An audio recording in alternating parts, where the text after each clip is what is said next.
Welcome, folks. You know what? We've had a little trouble today. It wouldn't be RiverCity-Media if we didn't have trouble, right? This is Randall here for iLogic Media, RiverCity-Media. We're available tonight via stream on Facebook Live on RiverCity-Media, Draft for the Upside. Available on your YouTube at iLogic Media, RiverCity-Media. And hey, Mike, if I don't mess it up, tomorrow morning we'll be on iTunes and Spotify. So you are here with the inaugural Rubbing Butts. That's right, Rubbing Butts. Let me give you a little background here just real quickly. Mike and I are co-workers. Mike has catered many events for my work. And Mike showed an incredible passion for making good Southern style. Mike, is it Southern style barbecue? It's just barbecue. It's my own take on it. No North Carolina, Tennessee, just Mike's, right? Right. It's a little bit of everything. I'm from all over, so I've just kind of taken stuff I like from when I grew up in the Carolinas, stuff I like from Alabama, stuff I've tasted here in Tennessee, and just kind of made my own. So, Mike, we started talking about doing this show a couple of months ago, and when we were first launching River-City-Media. And here's what we want to do, folks. We want to make you a better cook, or a more informed cook, and B, we want to give you a way to do this that maybe isn't so much money. Mike, I've seen your rig, Mike. You can pull it behind your Jeep. It's how many feet long? It's about 18 foot, not counting the tongue. So it's a pretty good sized smoker. 20 to 30 butts, feed 300, 350 people, no problems. So, but that's not how you started. And that's where we'll get started. You were telling me today while we're in the office, not that we wasn't working, in case, somebody's listening. Hey, we got to take a break and get to pork rinds sometimes. Yeah. The pork rind machine was down today. You couldn't run your credit card. I was in trouble. Yep. You were telling me today you started on a very simple setup. Basically, you started with equipment you bought from Walmart. Yeah. All right. So the way I got started cooking, my grandparents raised me. My grandmother, sorry, I was getting a bad echo with these headphones on, but she ran kitchens when I was a kid. So I just kind of got into cooking, hanging out with her. I always enjoyed cooking. First job was in the kitchen doing dishes. Second job was a busboy, host, waiter, and a cook at a seafood restaurant. Like, I've bounced around from restaurant to restaurant. I love cooking. I love eating. Got out of school, went in the Army, quit cooking. It was basically mac and cheese and hot dogs or a pack of ramen. That was it for many, many years. Once we moved to Tennessee, I had family, started worrying more about what I eat. So I started doing more cooking, less fast food, really got back into the cooking, started cooking at my church. And that's cooking at the church is kind of what developed my barbecue. I've always done grilling, but to start smoking, I bought a $20 rectangular grill from Walmart. I mean, it was a cheap grill at the time. It was what I could afford. Bought that in a bag of charcoal, went to the house, started cooking on it, started playing around, reading stuff on the internet, looking up stuff on YouTube, watching videos, and it just kind of grew from there. Well, we got you here, man. You talk about your church a lot. Plug it for us real fast. So I go to the Life Church in Cookeville. Live in Sparta. We've got 3 campuses. We do it online at livelife.church. We have a Facebook, YouTube channel. It's about 5,000 members, so it's a decent-sized church. So, I almost feel like your barbecue has become part of your ministry because you're always talking about. Honestly, it is. That's how I got started in barbecue. That's awesome. So the way it happened, I was cooking at our church for the volunteers. I cooked for breakfast on them on Sundays. If you get up and you go to church, it's a struggle sometimes when you got kids. Struggle bus. So imagine having multiple kids. You've got to be at church an hour earlier than everybody else because you're serving in the church. People are trying to get up, especially the way it started is my wife's over our nursery. So all of our nursery workers typically have little kids. Right. Now we've got to be there an hour before church starts. So them getting fed, feeding their kids, they were showing up late. My church had a big kitchen, industrial kitchen. I'm blessed to be able to use it. So I went in, I started cooking fresh breakfast for everybody. And then we opened it up to everybody that was volunteering in the church. I was feeding about 150 people on a Sunday. Started out just myself and my daughter. Once it grew up to 150 people, one of my friends, he did a lot of barbecue. He asked if he could help. I was like, yeah, man, if you're going to help me in the kitchen, I need someone that knows what they're doing, not someone that I have to tell step by step how to do something. If I'm having to hold your hand and kind of give you every instruction, I might as well just do it myself. So he came in, started helping me. We were getting ready to open a new campus, and our church wanted to actually have the money or the majority of the money before we built the building or bought the building, so that it wasn't like, all right, we've got this building now, how are we going to pay for it? So he and I started talking. We went to the pastoral staff, said, look, we want to do a barbecue fundraiser for you. We've got a men's conference coming up. We will do all the cooking, everything, sell it. Every bit of the proceeds will go to the church. So we talked with a bunch of companies, some companies like IWC, Cash and Carry. They donated some stuff to us.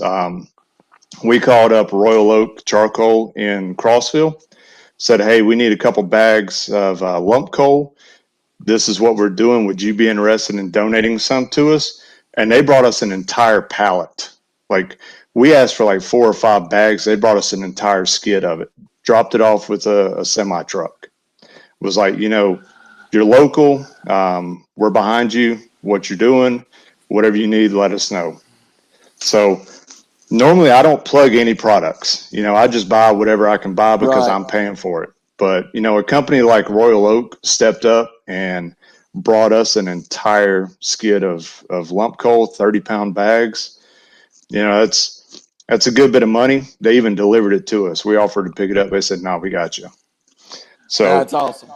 Yeah, so we did the barbecue. It was my first time, and we did, I think it was 30 butts, and we raised close to $1,700. And every bit of that went to the church. And that makes you feel special. Now, I've watched you cook. By the way, let's say hi to a couple of people here. Tim Brown, one of our co-workers, is confessing he likes to eat. And yeah, Tim likes my barbecue. Richard Jasper come across with, I like pig butts, I cannot lie. I think that's a little reference there. But welcome everybody that's watching. When I watch you cook, man, and we'll get into the who's and the whys, but when I watch you cook with a passion. So to be a good cook, and I'm not a good cook. I told you many times, I'm 307 pounds.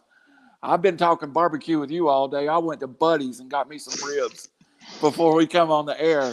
But I mean, when you go to cook, is it I know you're doing things for your church and that's wonderful, but do you enjoy seeing people get that sense of pleasure from eating your food? I do. Okay. To me, it's an art form. It's right. I can't sing. I can barely play an instrument, so I can cook. That's my art. Food is my media. So food has gotten me through some stuff, and I see it helps a lot of people. So, if I can do a good job at it and it makes people happy, that makes me happy. That's awesome, man. My I don't know what it is, but like, I'm a servant. That's I want to help people. So that's me cooking, makes people happy, makes me happy. Well, and another thing it comes to, and this unnamed show that we've launched on iLogic Media, we're calling it tonight Rubbing Butts because that's the subject, but we were kicking around names of it earlier with a couple of guys. We talked about the lifestyle of sports and not the famous sports. And even though we do serious sports, and that's my thing, um, tailgating is a huge part of the process that I go to Tennessee football game. We can go ahead and confess now. You can give us one just so everybody knows where you stand. All right, so I'm originally from LA, Lower Alabama, so Right. I am a Tide fan. Um, the only team that I hate would have to be Tennessee, Yeah. Yeah. but it's usually because of some bad fans. Now, Hating on us right now is hating like on the poor people because they can't buy good yeah, cars or something. We so honestly, bad. honestly, the last couple of years living in Tennessee, it's gotten to where Tennessee doesn't bother me anymore. No, Now, it's bothering us. yeah. So, but Now, I grew up in Western North Carolina, so I was on the other side of Knoxville, and I got hounded my whole life from Tennessee fans. That's where the bad taste for Tennessee came from. well, I like being one of those fans when we're winning. I ain't got to do it in a long time. But Yeah. sports and good barbecue, good smoking, they're related. Have you ever did your cooking remotely like that at an event? Not even sports related, but I where you just have. pull up. So how does that differ from like when you're doing a caterer event like you did for us at work recently? So it all depends on what your event is. Obviously, like if you're doing tailgating, you need to prep as much stuff as you can ahead of time. The least prep work that you have to do on site, the easier and the more enjoyable your cook is going to be. When I'm doing barbecue, like when I'm catering at the plant, I Yeah. do as much work offsite as possible, and then I get everything packaged up and prepped so that when I get on site, all I have to do is break it out, finish it up, and go on and then clean up. If you show up and you're having to unwrap every piece of meat, you're having to clean your vegetables, you're having to peel your potatoes, you know, stuff like that. That's stuff you can do prior to leaving the house. Right. And you're going to have better facilities. Hopefully, you've got a kitchen with a sink at home. You've got your trash can. You can dispose of all that stuff and have all that menial task done before you ever leave. Right. So when you start to prepare um, the okay, let me ask. I'm trying to figure out the way to ask this. So I've ate your cooking. This is the best way I know it. And your cooking is not sauce heavy. Now I did Right. use some light sauce on the food I've ate that you prepared, but you're not draping. Even at an event that's out, you don't really use a lot of sauce. No, I believe that. So I despise when I go to a restaurant and order barbecue, and it comes out and it is just completely dripping in sauce. To me, that means you have a good sauce and your meat sucks. All right. All you're doing is hiding the flavor of your meat with a sauce. For me, I season the meat and I have the sauce on the side. I want you to taste the meat and apply the sauce that you feel it needs. Um, a lot of times I'll buy a Sonny's barbecue sauce if I'm doing a big event. It's hard enough to cook 20 butts. It takes 12 to 18 hours to smoke 20 butts, 20 to 30 butts. There's not a set time that you're going to cook that. It's all on how fast the meat comes up to temp. Sometimes it stalls out and it just draws it out, and it's going to take a while. So I don't have the time for a big cook to go through and prepare my own sauce. It's too much work. If I'm doing a small event, like I did one of the engineers at the plant, I did his birthday event. I made some of my vinegar-based sauce and took out there. I also had the Sonny's sweet sauce that you buy from Walmart. It's just if that's what you want, then I'll bring that. Um, it just I feel the meat should talk for itself. Interesting. Do you? And like I said, I'm a layman, but I noticed while you were cooking, I'm pretty observant that you like to get a kind of a burnt crust or a darker area to the outside of your smoking. So Yep. what are you looking for right then when you're approaching finish? Are you trying to finish it off with that almost smoke ring on it, or what are you looking So for there? the way you do the barbecue. Now I use a stick burner, which means about every 15-20 minutes I got to put a piece of wood in a smoker. So I'll take my meat. You're not supposed to do this. The big Texas guys and all the competition guys will flip in their graves, but I trim a lot of the fat off the top of it, the fat cap. And the reason I do that is it makes a mess in my smoker. That's just more cleaning I got to do. Right. There's really, it's not needed. So I'll trim that fat off, and then I actually inject all the butts with apple juice. That apple juice kind of helps keep it moist. Um, I don't know, but I think the acidity in it helps break down the tendons, helps soften the meat up a little bit. And then I'll apply a light rub. Now, rub is all up to personal preference. I prefer a heavy salt and garlic rub. Some people like sweet rub. I do ribs, and I'm not a rib expert. I'm working on it, so I play around with different rubs on that because it depends on what you're cooking as to what kind of rub you need, and it all depends on the people's flavor. I'll put the meat on the smoker directly on the grates. I use a remote temperature probe to let me know when my meat gets up to 165. I'm not looking in that smoker until that hits 165. If you're looking, you ain't cooking. All right. Okay. Every time I open that door, I lose about 40 degrees, and I've got to get that temp back up to 250. With barbecue or with smoking, it's low and slow, 190 to 300 degrees. I tend to stay 225 to 250. If you're grilling, you're going to be 3 to 4 or 500 degrees. All right, it's hot and fast.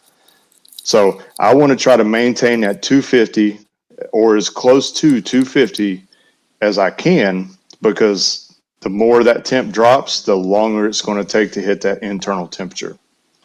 Now, once I hit 165 internal, pull the meat off. I tend to use the small aluminum steam trays. I like to use those. I'll put the butt in it, and then I'll wrap the top of it with foil. And that way, any juices that are coming out of the butt stay inside that pan and just kind of steam the meat. So once I've got everything wrapped, I put it back in the smoker and I let it ride until it hits 205. Once it hits 205, pull it 205 out. internal. Yep, Internal. 205 Okay. internal. And Okay. you got to make sure the probe is not touching the bone. If it's touching the bone will conduct more heat. So it'll mess you up. Now, once it hits 205 doesn't necessarily mean it's done. The way you find out if it's done, when you take that shoulder bone, if you can grab that bone and it pulls right out clean, just pops right out, then your meat is done. Pull it out, let it rest for about 10-15 minutes, throw on some heavy gloves, and go to shredding. So honestly, I don't even look at the crust. The crust is, a lot of people like it. It's basically from your fat and your rub, just kind of caramelizing on there. So you're I saying put, go ahead. your crust is just you don't plan it. I There's don't no. plan it. Okay. Yep. Because I don't put a whole lot of the seasoning, my rub on the outside. A lot of that flavor does not get into the meat. So what I do is I take my rub and I actually put it in the meat after I've shredded it and mix it up. That way I can kind of fine tune the Interesting. taste and you're getting more of my seasoning. Interesting. Do you So I've always, and I like my meat a little different than most people. Uh, I like a I like a as if I go get a steak or if I barbecue a steak at home, I almost want to start from a burnt to a medium rare through the cut of the meat. Is there a way So when you smoke the meat to do something similar, or is that because when that seems you, impossible? it is, well, it's not entirely. So when I do a steak, I do a reverse sear. And I do the same thing when I'm smoking a steak. If I'm cooking them in the house, what I do is I pop them in the oven, and I'll cook them in the oven real low and slow. Basically, I'd take my steak, pat it dry, put a little bit of olive oil on it, salt, pepper. That's it. That's all I put on it. Pop it in the oven. It's usually about 250 for about 30 minutes. Pull it out, take my cast iron pan with some butter, some rosemary, thyme, a little bit of garlic, and have it real hot and just sear that meat all the way around, just a few seconds on each side. Now that will give me my sear on the outside, my crust, Okay. but the inside will be completely medium rare. And I do the same thing on a smoker. So we actually participated in one steak cook-off challenge. It was the Yeah, steak. I put my notes that you were kind of transitioning into competition cooking, but it's difficult to get where you're going, It where you want to is. be. It is. So we tried one of them just to see what we'd do. Neither one of us had ever participated in one. We showed up at this local state competition, and it was a nationally sanctioned event. There was people from Texas here in Sparta, Tennessee. All right. Everybody pulled up. They popped out their rig. They had a $400 PK grill, aluminum grill. And I mean, this thing it's literally like 30 inches. It's a small grill, but it's $400 cast aluminum. On top of that, they had a $50 set of grill grates that gives you the perfect char.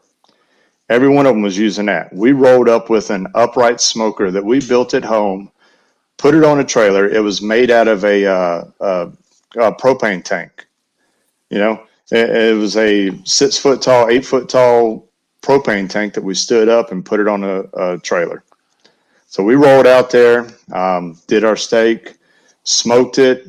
Then we cranked the heat up, seared it a little bit to try to get our sear marks, plated it up, served it. Everybody loved the flavor, but we didn't win because of the appearance. We didn't have that perfect steak appearance. Right. And that's almost, I've been to a couple of those things, and it almost seems like they spend as much time on the appearance of the food as they do the taste of the food. There honestly, I think there was more time spent on the appearance. So they took all the steaks. You know, we had ribeyes. They flip a coin, go through, assign everybody a number. You know, we were number 15 out of 16, something like that. So we were the next to the last team to pick our first steak, and we were the second team to pick our second steak. Each team got two ribeyes, and I mean, they were beautiful ribeyes. They were massive. You take them back, you trim them up to make them look uniform. Take some twine, tie them up so that they stay the same shape. Cook them.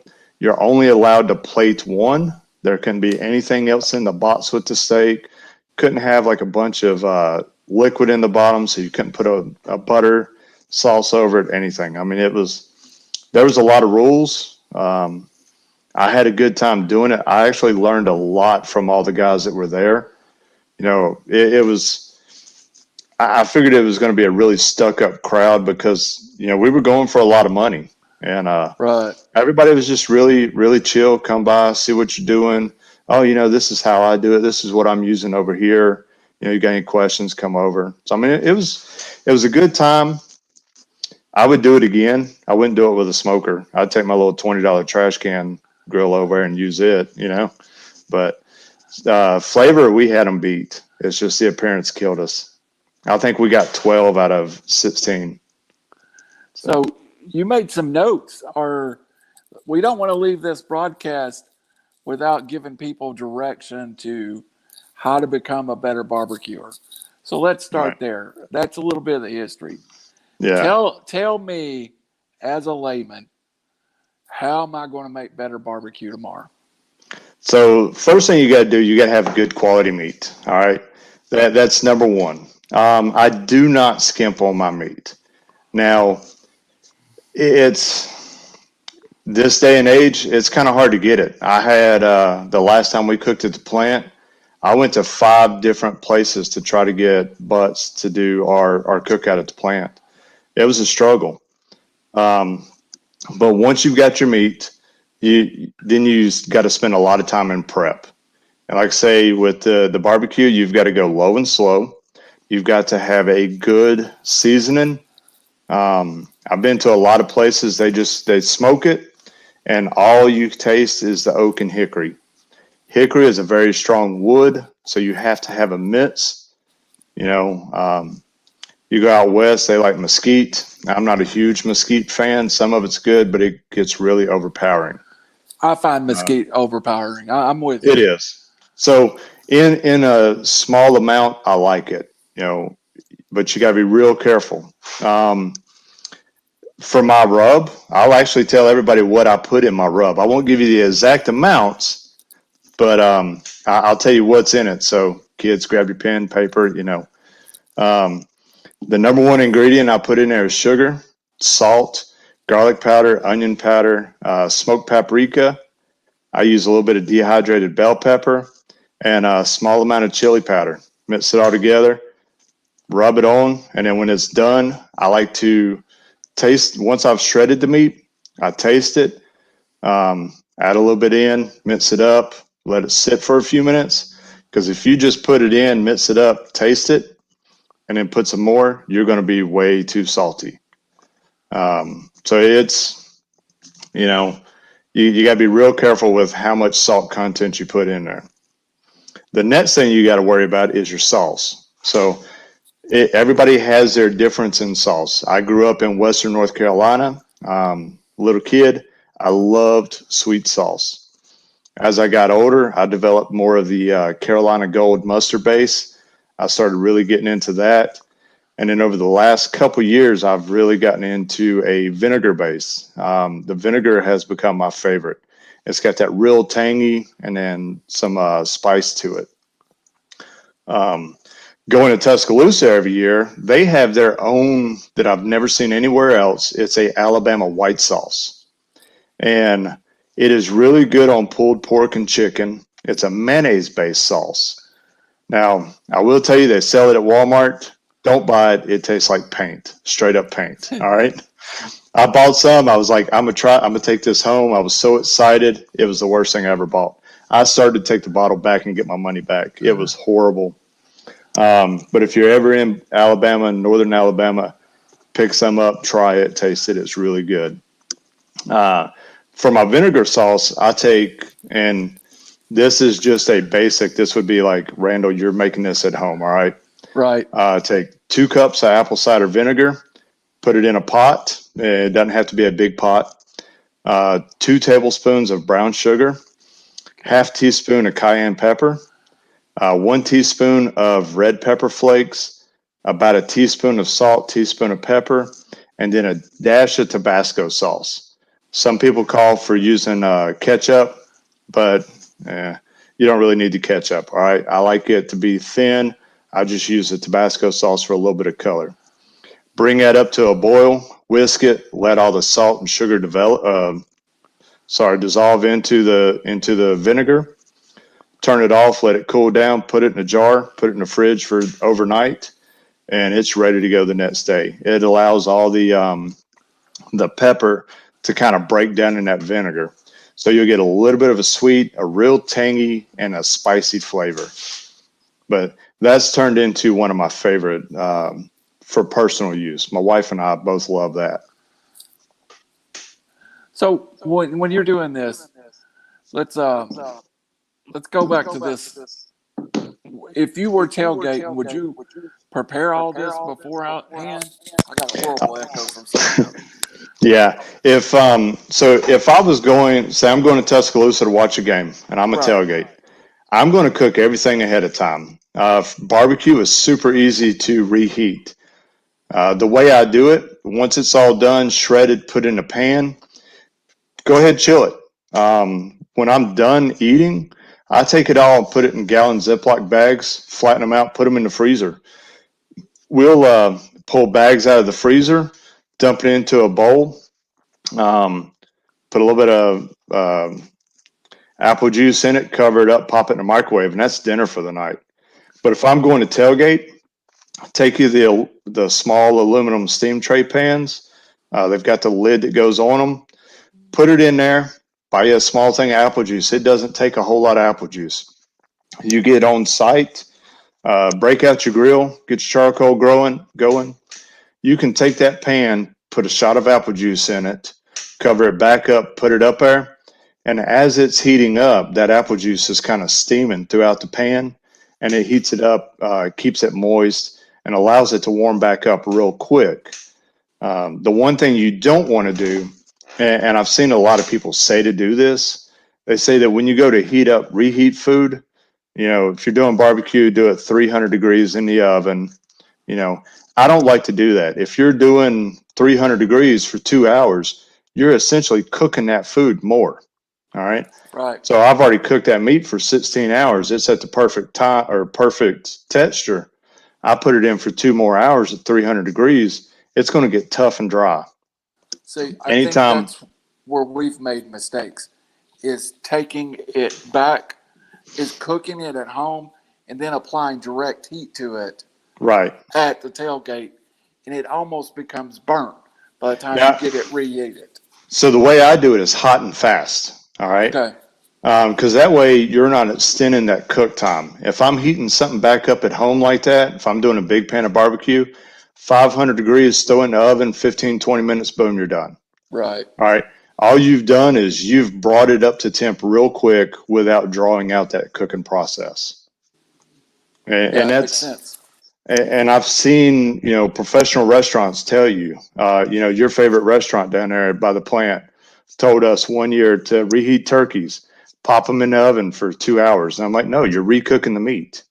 You need something, if I'm reheating turkey, shot a chicken stock in it. All right. Don't use water. Use something with flavor. You put water in there, and that's doing is diluting the flavor that's already in there. So I put a little bit of apple juice in the barbecue.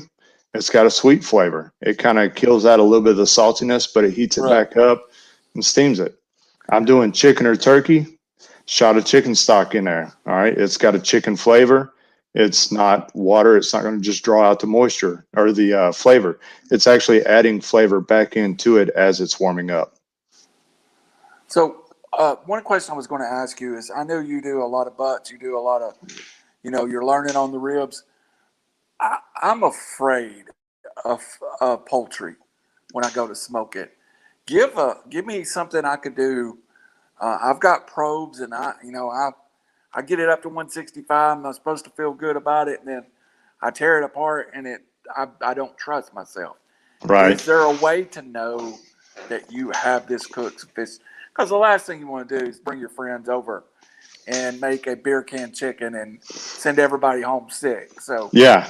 what do Yeah. you use as a judge to know when your poultry's done? So for poultry, you have to go by temperature. All right. It has to be a certain internal temperature to make sure that you've killed all the bacteria. Um, I've done some chicken. Actually, I did it at Jeff's birthday party. Everybody raved over it. But it's not something I've done a whole lot of. I do more turkey, stuff like that.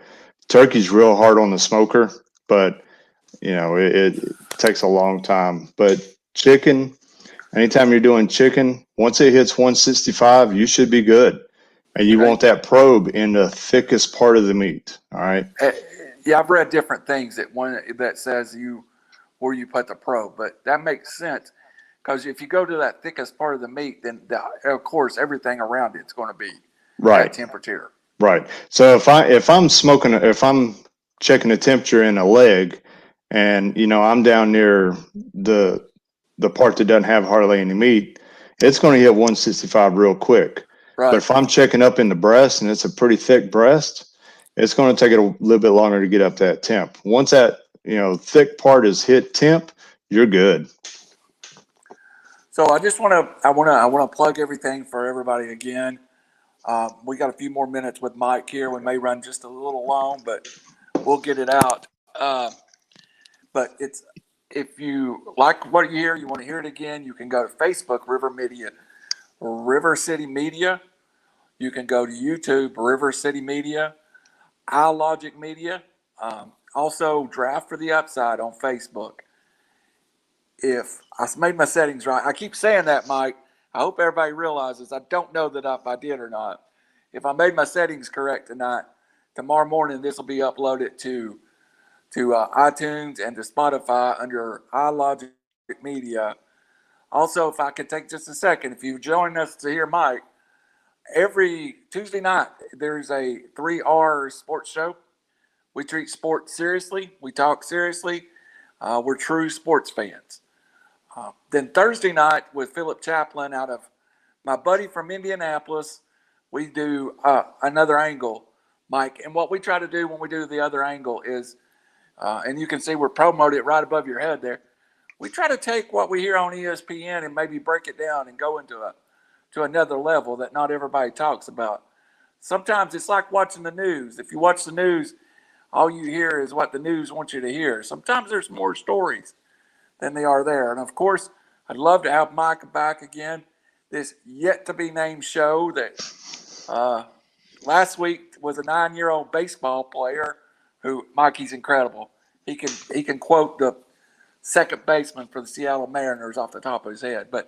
And of course tonight with Mike, and I'd like to get Mike back in a couple of weeks, and maybe we talked about maybe getting you on here and having some samples so you could maybe show them to the folks. But Yeah. is there something that when you're cooking, now I learned recently, and you were talking about it, I learned recently, even if you overcook something, because I seem to overcook everything, having that broth, having the beef broth around, having the chicken broth around can save an overcooked piece of meat. Is there something that, oh no, everything's went wrong, this butt is overdone, how am I going to try to save this? Because it's a very, very, very expensive piece of meat. Yeah. Honestly, I haven't overcooked a butt. I did on some chicken breast, trying to smoke some breast. It first time was horrible. you know, I've had some oops. It's usually when you think it's going to be done, pull it a little bit sooner. Okay. I'm always for pulling a little bit sooner, checking my work, and then going back in. And that way I'm more on the cautious side. So I typically don't overcook. I will pull something out 2 or 3 times right before it's done just to make sure, I'm not overcooking. What's your opinion of the oh, I didn't mean to cut you off. Finish No, that thought. no, that was it.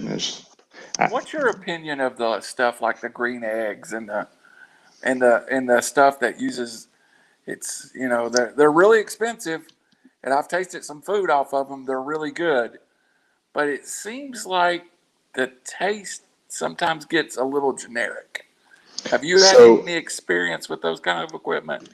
So those are really nice rigs. You're paying for a lot of money, or you're paying a lot of money for something that you don't have to have. Honestly, I could take a butt, I could trim it, I could cube it, I could do it in my Instapot, have pulled pork in 2 hours, bring it to you, and you'd have no clue that I cooked it in basically a pressure cooker versus doing it in my smoker. Like I said, I do a lot of stuff on my little $20 trash can Walmart grill. I've done butts in my oven. Honestly, the smoker is so big, it's hard for me to do just a couple things. That's where those big green eggs, the pellet grills. I would love to get a Pit Boss pellet grill. There's a place for everything, and it all depends on how much cooking you're going to do. For Randall Cunningham, set a Pit Boss on the back deck. It's got Bluetooth connectivity, automatically feeds into pellets. You're not getting your flavor from that. You're getting your flavor from your seasoning. So just because I've got a $400 smoker, doesn't mean my food's going to taste any better because I didn't prepare it properly. Probably the But people didn't prepare it no better than right. Yeah, I would most have. white folk, we just throw a little bit of salt, pepper on it, and we go on. That's it. Yeah, Personally, I like a lot of different seasonings. I like to play around with it. It's a science. yeah. Um, It's Alton Brown is one of the coolest chefs because he actually gives you the science into why he does stuff. So I watch Alton Brown. I watch Bobby Flay. Bobby Flay does barbecue. So those are kind of some of my heroes that I watch and get ideas from. All right, Um, Mike.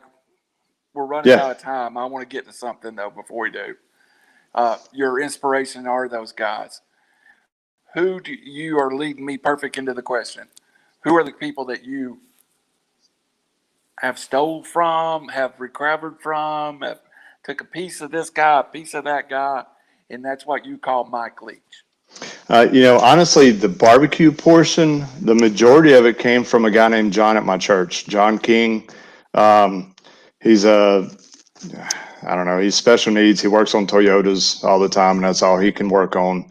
Um, but he's a good barbecuer. So he taught me barbecue. I taught him how to do other stuff. It's just, I look around on the internet, I find stuff, I'm like, hey, this looks like a good recipe. I get recipes off of TikTok. I Yeah. download stuff off of there that I'm like, I'm gonna try this. And then I don't I'll follow a recipe to actually make it. And then once I taste it, I'm like, all right, I'm gonna do this. People ask me, hey, what's your recipe for this? I don't have one. Look up a recipe online, use it, and then just kind of make it your own. That's all I do.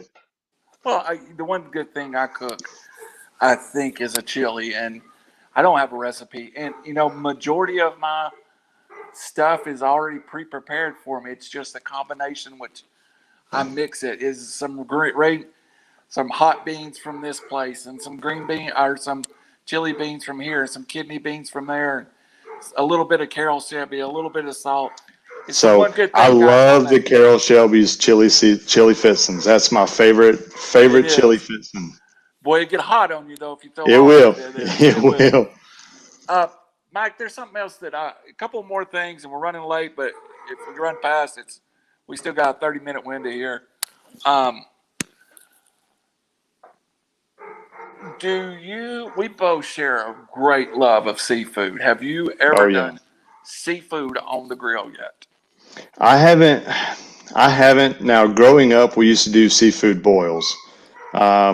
I'm from LA, Lower Alabama. Grew up, born on the Gulf. So we did seafood boils. I've never really tried to grill or smoke. Crab meat's kind of tender. It's. I've had some grilled shrimp. I have grilled shrimp, but yeah, that's about it. I'm not too big into the soft boiled crab or the soft shell Right. crab. Um, I've I'm more smoked of a a few snow crab. oysters. Yeah, Yeah, I'm not a lot. Now, one thing I do love, and have you done a lot of vegetables yet on I seafood? have. So I Okay. love asparagus. I do some asparagus on there with some olive oil and some garlic parmesan seasoning. I've done take cabbage. I love cabbage. So you slice it into thick steaks. Put a little bit of olive oil, salt, pepper, garlic. Slap it right Mm-hmm. on the grill, and it's good. It's almost like a fried cabbage without frying it. Um, Nice. One thing that I really love to do is called Scotch eggs, and it's a breakfast item. So you take an egg, soft boil it, wrap it in a breakfast sausage. I prefer to use the Tennessee Pride sage sausage. Put it on 250 for about 45 minutes.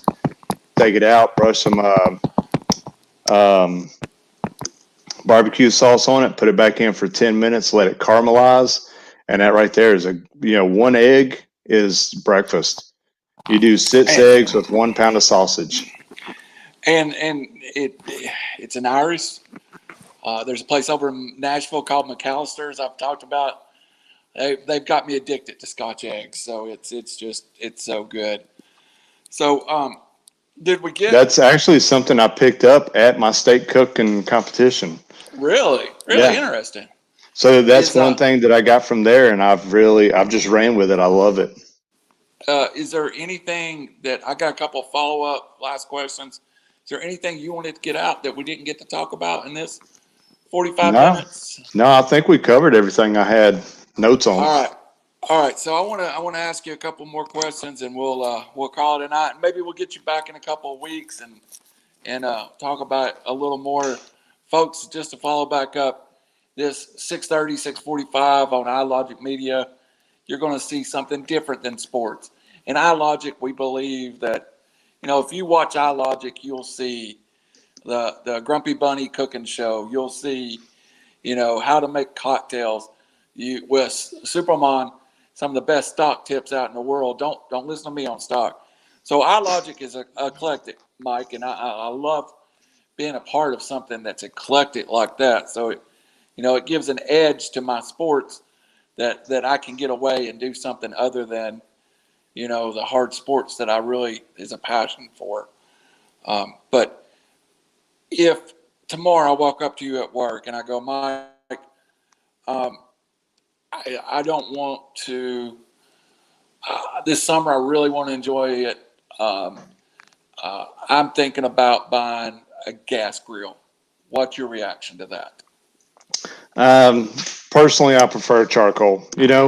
If you're comfortable on gas, then run gas. You know, I like the charcoal because you get flavor from it. Yeah, absolutely. Versus the propane. Propane is nice because you turn it on, you light it, you go. You don't have to clean out.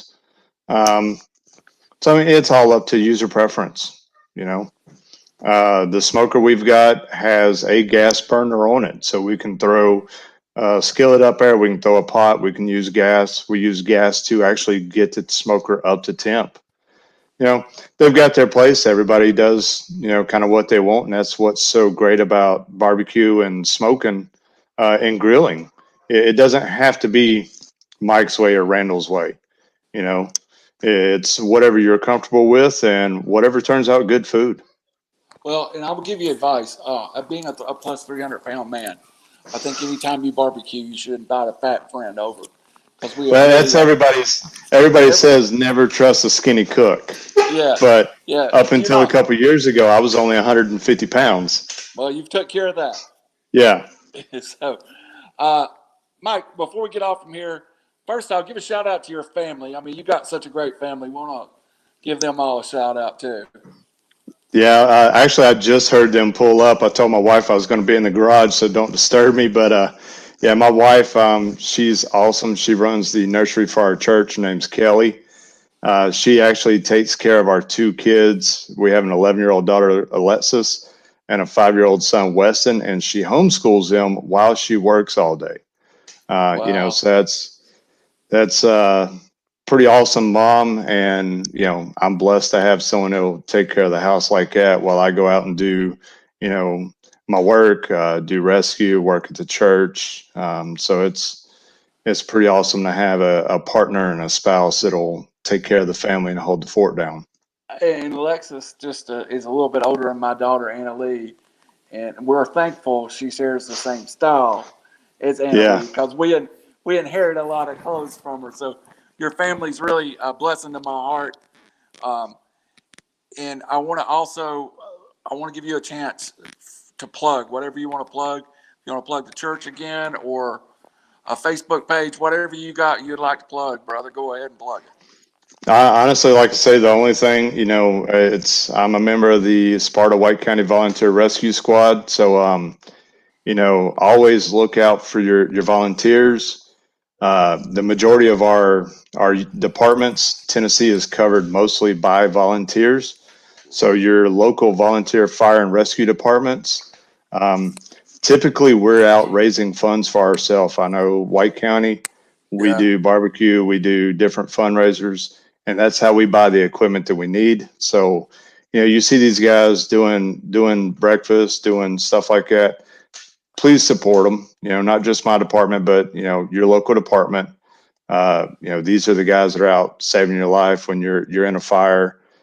We got called out 3 different times this past weekend for floods to other counties, not just our county. So, you And when know, you're sitting there with your family, you get up and go. These volunteers yes, are, it's yep. amazing. So I went to bed Saturday night at 1:45, got up at 2:20 to go to Smithville to a flooded house. 7:30 in the morning we got called to Crossville, and then like 6 o'clock Sunday night we got called to a guy in our town. So it's we've been all over the state. So we had the tornadoes up here in Cookeville last year. People from Chattanooga came up and helped. We do Right. mutual aid. So you see a flooded river, turn around, don't drown. You see someone out with a boot raising money, please, help us out. And get out of the bloody way when you see emergency vehicles. Yes, that is, man, that is Please. so hard. We got lights and sirens, and I know the cars are getting better and you don't hear as much outside, but we're on the way to cut someone out of a car, and I've got Randall Cunningham on his phone in front of me and won't get out of the way. Just know I'm behind you cussing you the whole way. Yeah, it wouldn't be a first. And I'm one of those guys, I'll tell you, if it wasn't for emergency workers, I wouldn't be doing this show right now. They got me stable on the scene a few years ago, got me to the hospital to get the help I want. Mike, I appreciate your time, brother. It was so informative. Maybe when we come back, we'll delve a little more into the food prep side of it. 45 minutes just not enough to get it all out there. So, Yeah. everybody, 3R's Sports at 8 o'clock on iLogic Media. Coming up, Raj is live in Indianapolis at the game. We probably won't have Raj as his Trojans take on Gonzaga tonight. And, of course, Robbie Davis will be in studio with me. But join us in about 30 minutes. Mike, I appreciate it, brother. And Yeah, I will thanks for see you having me. tomorrow. Anytime, man. A lot of fun. Yep. Thanks, everybody. See you in a few minutes.